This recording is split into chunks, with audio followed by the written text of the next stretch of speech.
अस्सलाम वालेकुम एवरीवन। तो जनाब जी, ये है मेरा किचन और इसका ये था कॉम्बिनेशन जबकि मुझे बिल्डर ने हैंड ओवर किया था और ये मुझे ज़रा नहीं भाता था। तो मैंने बहुत अरसे तक मैं सोचती रही कि किस तरीके से इसको मैं अपने मतलब का करूं, क्योंकि डेफ़िनेटली नया बना था तो इसको मैं कैबिनेट चेंज भी नहीं कर सकती थी। तो फिर इसके लिए मेरे जहन में एक आइडिया आया और मैंने इसकी लुक कुछ इस तरह से चेंज कर दी। अब ये कैसे चेंज की थी, आज की वीडियो में वो मैं आपके साथ शेयर करने जा रही हूँ, क्योंकि मुझसे बहुत सारे लोग पूछते थे कि ये किस तरीके से किया है, कहाँ से मिला है। तो मैंने सोचा कि इस पे एक मैं डिटेल वीडियो भी बना लूँ ताकि सबको इस चीज़ का आइडिया हो जाए।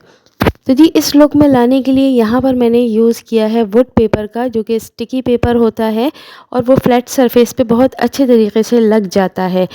तो ये मैंने पहली दफ़ा लगाया था 7 साल पहले और अभी भी वो बिल्कुल परफेक्ट कंडीशन में था, बस थोड़ा-सा गंदा हो गया था और मैंने सोचा कि थोड़ा-सा चेंज भी हो जाएगा, तो इसलिए मैंने उसको उतार के चेंज कर लिया था। तो चलें, आइए मेरे साथ और इसकी लुक चेंज करते हैं। तो सबसे पहले मैंने क्या किया था कि इसके जितने भी हैंडल्स हैं वो सारे हैंडल्स के स्क्रू खोल के हैंडल्स को निकाल लिया था और हैंडल्स निकालने के बाद इन पूरे कैबिनेट्स को मैंने बहुत अच्छे तरीके से साफ़ किया था। एक तो ज़रूरी भी था कि इसके ऊपर कोई चिकनाई भी ना लगी हो, लेकिन मेरा तो इस पे ऑलरेडी पेपर लगा हुआ था, तो इसलिए भी मुझे साफ़ करना था क्योंकि उस पेपर का ग्लू यहाँ पर चिपक गया था।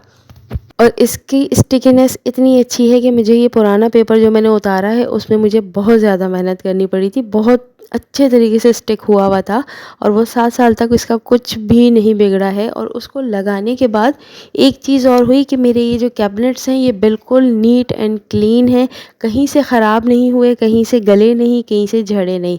तो बस यहाँ पर मैंने सारे हैंडल्स निकाल लिए हैं और हैंडल्स निकालने के बाद अब मैं इसकी लूँगी मेजरमेंट। तो मेजरमेंट हर कैबिनेट की मैंने अलहदा से ली थी, इसलिए क्योंकि थोड़ा बहुत हल्का फुल्का सा फ़र्क हो ही जाता है। ज़ाहिर है इंसान ने बनाई है तो एक एक दो दो पॉइंट्स का डिफरेंस आ रहा था, तो मैंने हर कैबिनेट की अलहदा अलहदा से इसकी विड्थ और जो इसकी लेंथ है वो सारी मेजर कर ली। इसको मैंने एक पेपर पे नोट डाउन कर लिया था। पहले मैंने ऊपर की सारी मेजरमेंट की थी और उसके बाद मैंने नीचे के सारे कैबिनेट्स की और लाइन से की थी, ताकि मुझे अंदाज़ा हो कि कौन सा पेपर कहाँ का है। इस तरीके से मेजरमेंट लिखने के बाद नेक्स्ट स्टेप था इसको हमने कटिंग करना। तो यहाँ पर मेरे पास पेपर का रोल था और वो रोल जो है वो पेपर का मैं लेकर आई थी, जहाँ पर हमें लाइक वॉलपेपर्स मिलते हैं उनके पास ही होता है ये वुड पेपर और ग्लास पेपर भी होता है। और इस स्टिकर शीट के पीछे जो पेपर लगा होता है जो कि हमें निकालना होता है, उसके ऊपर बॉक्सेस बने हुए थे छोटे, जैसे ग्राफ पेपर होता है उस तरह का, ताकि हमें मेजरमेंट करने में आसानी हो। तो इसको फिर मैंने इस तरीके से मेजरमेंट कर ली थी, जो जो हमने लाइक मेजर किया था, जो जो कैबिनेट था बस उसके हिसाब से मैंने नापा था, क्योंकि इनकी लेंथ जो थी वो तो ऑलमोस्ट सेम ही आ रही थी, बस चौड़ाई में थोड़ा बहुत डिफरेंस था। तो बस इस तरीके से मैंने इसको नाप लिया था और नापने के बाद इस पे मैंने निशानात लगा दिए थे। और मार्क करने के बाद क्योंकि इसके ऊपर ग्राफ बना हुआ था तो मुझे बिल्कुल भी प्रॉब्लम नहीं हुई। उसी लाइन के साथ साथ मैंने यहाँ पर इसको बहुत शार्प सिज़र से कटिंग कर ली थी। बहुत इजीली कट जाता है ये पेपर और मार्किंग होने की वजह से मैंने आपको बताया ना कि कोई किसी किस्म की कोई परेशानी नहीं थी। तो बस इस तरीके से हर पीस को मैंने काट लिया था। और जी, कटिंग करने के बाद अब बारी है इनको पेस्ट करने की। तो मैंने यहाँ पर इसको ले लिया है और इसका स्टिकर के पीछे लगा हुआ जो पेपर था वो एकदम से पूरा नहीं हटाया और इसको जस्ट मैंने थोड़ा सा हटाया था, क्योंकि अगर मैं इसको पूरा हटा देती तो इसको हैंडल करना मेरे लिए बहुत मुश्किल हो जाता। ये ऑलरेडी बहुत रोल हो रहा था।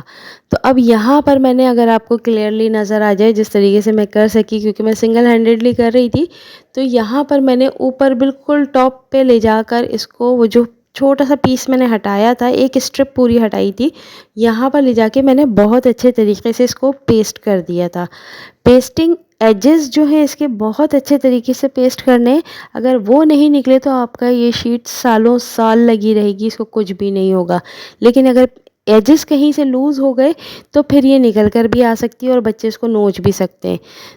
अब मैं इसकी प्रोटेक्शन जो है, इसकी जो अंदर का जो पेपर है स्टिकर के, उसको मैं थोड़ा सा और नीचे करूँगी, थोड़ा सा उतारूँगी, पूरा अभी भी नहीं उतारूँगी, सिर्फ थोड़ा सा उतारूँगी 4 से 5 इंचेस तक, जहाँ तक मैं इसको इजीली हैंडल कर सकूँ। और उसके बाद ये यहाँ पर मेरे पास थोड़ा सा केक का जो है वो स्क्रैपर है, अगर आपके पास कोई प्लास्टिक का स्केल हो आप वो यूज़ कर सकते हैं, और सबसे बेस्ट तो रहेगा वो जो बिल्कुल छोटे साइज़ का वाइपर होता है, हैंड वाइपर जो होता है, उससे करेंगे तो बहुत अच्छे तरीके से इसमें से एयर निकलेगी। और इसको इस तरीके से मैंने प्रेस कर करके इसको निकाल दिया है। स्टील की कोई चीज़ या कोई नुकीली चीज़ बिल्कुल मत लीजिएगा, तो ये फट सकता है।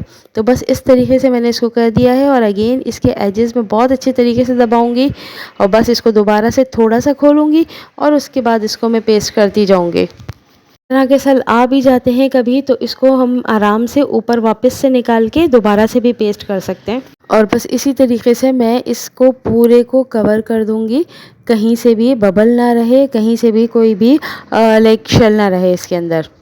अब ये पूरा देखें बहुत अच्छे तरीके से पेस्ट हो गया है, बिल्कुल स्मूथ हो गया है, और लग ही नहीं रहा है कि ये कुछ और था पहले। कोई भी एक्स्ट्रा पेपर होगा अगर, तो मैंने इस तरीके से पेपर कटर की हेल्प से काट दूंगी। बहुत इजी और बहुत बजट फ्रेंडली ऑप्शन है ये। अगर आप अपने किसी भी किचन को या कैबिनेट को या किसी भी कबर्ड को अपने अपनी नई लुक देना चाहते हैं, तो ये बड़ी अच्छी चीज़ मुझे लगी है। और दूसरी चीज़ ये कि ये बहुत ज़्यादा लाइक ड्यूरेबल भी है। मैंने तो 7 साल चलाया है, उसके बाद मैंने जाके ख़ुद ही चेंज किया है। मैं अगले 7 साल भी मुझे लगता है कि वो चल सकता था।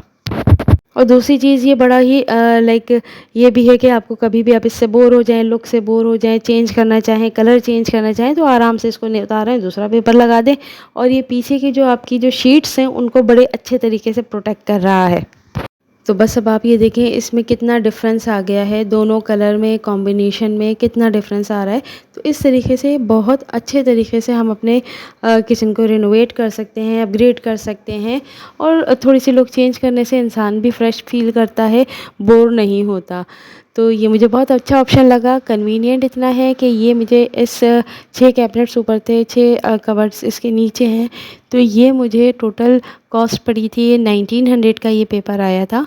मैं यहाँ से अपने कैबिनेट्स को मैं मेजर करके लेके गई थी, वहाँ जाके मैंने उसको बताया, तो उसने मुझे टोटल निकाल के दे दिया था। ये रोल की फॉर्म में होता है, तो बस रोल में से मेजर किया उसने और उसके बाद निकाल दिया।